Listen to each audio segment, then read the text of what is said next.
U.S. Democratic presidential candidate Joe Biden on Sunday called for the Republican-controlled Senate to delay confirmation of President Donald Trump's Supreme Court nominee, saying voters are not going to stand for this abuse of power. That's his quote. Biden said the Senate should delay action until after he or Trump is inaugurated in January for a new four-year term. But Mr. Trump has said that moving forward with his choice of Judge Amy Coney Barrett is his constitutional duty, even though no Supreme Court nominee has ever been put forth so close to a presidential election. Biden's comments come as Democrats and Republicans move to use the Supreme Court vacancy left by the death of Justice Ruth Bader Ginsburg to energize voters in the November 3rd election.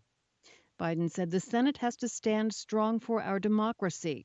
He spoke at a brief news conference in his home state of Delaware. He said the Senate moving ahead on the Barrett nomination, in his words, would be an irreversible step toward the brink and a betrayal of a single quality that America is born and built on: the people decide. Should he win the election, Biden said the Barrett nomination should be withdrawn so he can make a pick.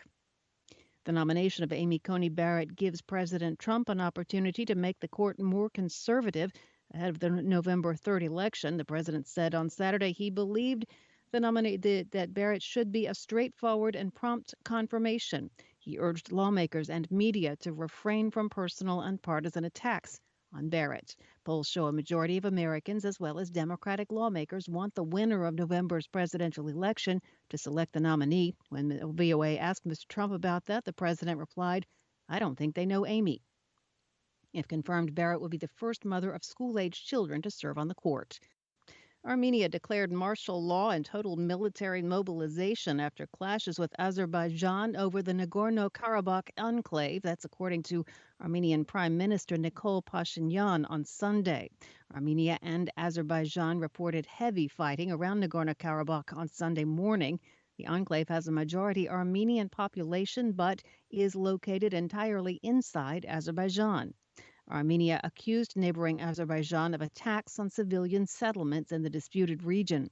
In a statement, the Armenian Defense Ministry said, "Our response will be proportionate, and the military political leadership of Azerbaijan bears full responsibility for the situation."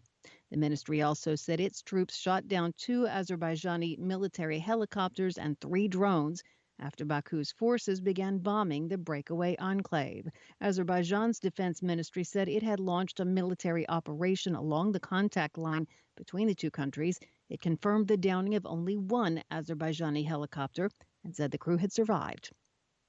Belarusian police detained dozens of protesters on Sunday during a march in Minsk, and security forces in Omel used tear gas against demonstrators as a groundswell of opposition to Alexander Lukashenko continued for the 50th day.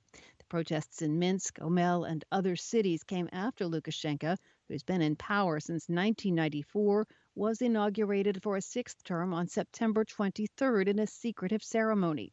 The European Union and United States both issued statements that they did not recognize his legitimacy. Lukashenko claimed victory in the country's disputed presidential election in August. 3 people were arrested Saturday at a right-wing rally in Portland, Oregon. Police say they are also investigating 1 assault. The rally attracted several hundred people, far short of the crowd of 10,000 that organizers had expected.